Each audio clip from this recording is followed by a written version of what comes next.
Assalamualaikum dan selamat sejahtera.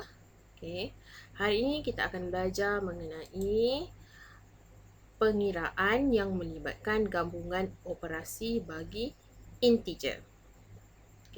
Apabila melibatkan gabungan operasi, ada tertib yang perlu kita ikut.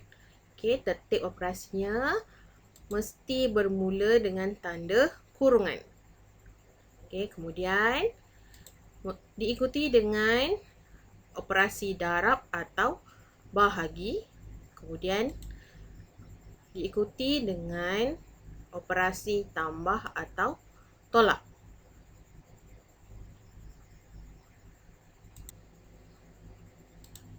Mari kita lihat contoh yang satu.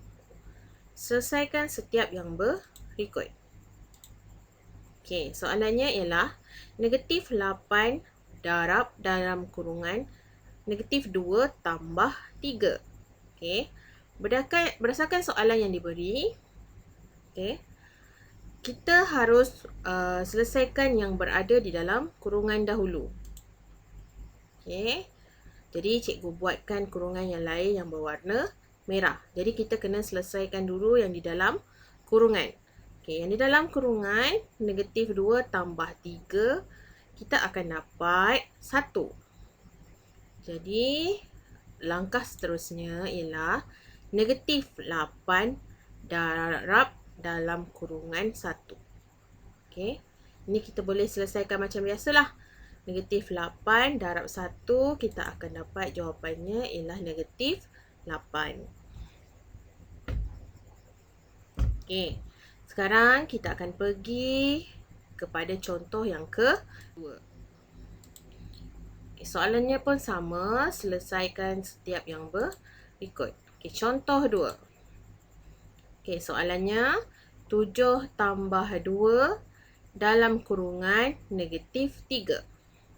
Di sini juga terdapat operasi yang kita perlu buat dahulu. Operasinya ialah 2 dalam kurungan negatif 3. Apa maksud kurungan dekat sini? Kurungan yang warna hitam itu. Kurungan yang warna hitam ini bermaksud darab. Bermaksud darab ya.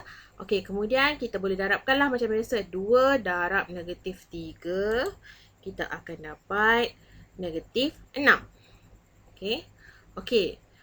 Kemudian langkah seterusnya. Daripada 7 tambah dalam kurungan negatif 6. Dekat sini ada satu operasi tambah dan tolak.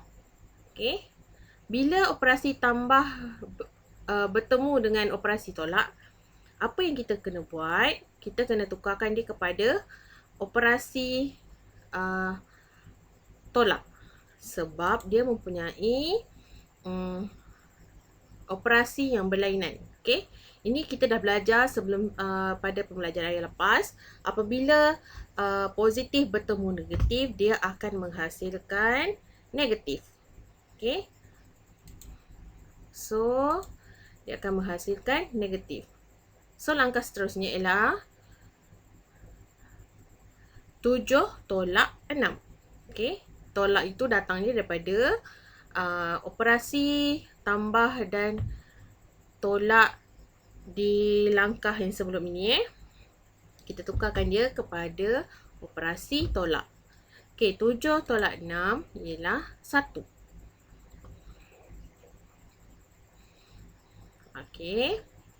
Jadi kita teruskan dengan soalan yang berikutnya.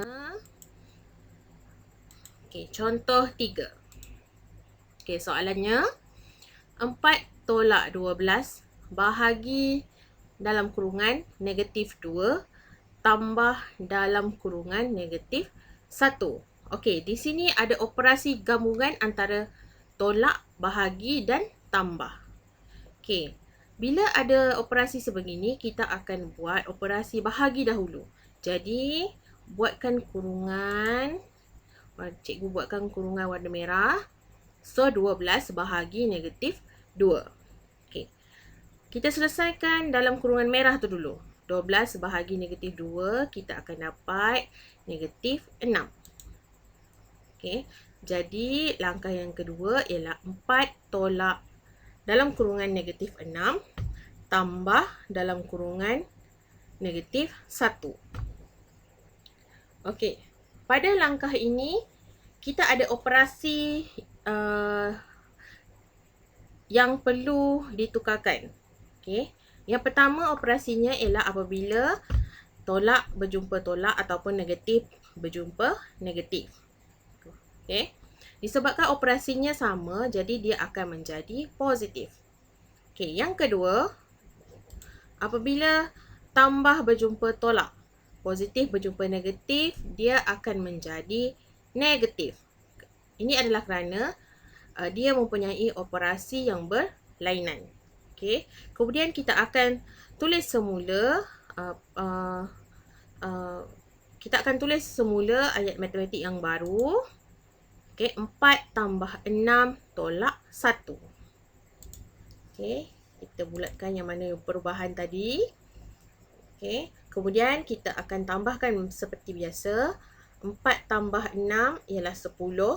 10 tolak 1 ialah 9. Okey, jelas di situ? Okey, kemudian kita akan selesaikan contoh yang keempat. Okey, soalannya dalam bentuk pecahan.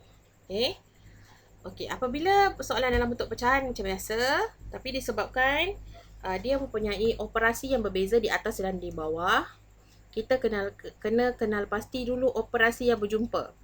Maksud cikgu, kita tengok Okey, yang di atas negatif 12 tambah dalam kurungan negatif 16. Di situ ada operasi yang berjumpa, iaitu positif berjumpa dengan negatif. Okey, apa yang berlaku dekat sini? Disebabkan operasinya berlainan, dia akan menjadi negatif. Okey, itu yang di bahagian atas. Di sebelah bawah, okey, negatif 22 tolak dalam kurungan negatif 24. Okey, ada juga operasi yang berjumpa, yang bertemu, iaitu tolak berjumpa dengan tolak. Okey, daripada tolak berjumpa dengan tolak, disebabkan operasinya sama, jadi dia akan menjadi operasi tambah. Jadi soalan yang baru di sebelah atas, negatif 12 tolak 16 per negatif 22 tambah 24. Okey. Okey, yang cikgu bulatkan hijau itu menunjukkan yang telah kita tukarkan daripada persamaan dekat atas tu. Okey. Kemudian baru kita selesaikan.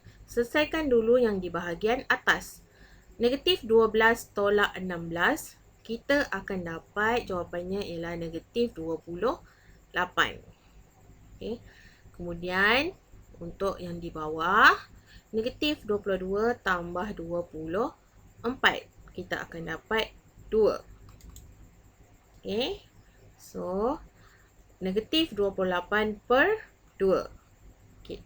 Untuk operasi per ini, kita ada cara lain ataupun kita boleh kenalinya sebagai bahagi. Okey, operasi lainnya ialah bahagi. Jadi, kita kena bahagilah.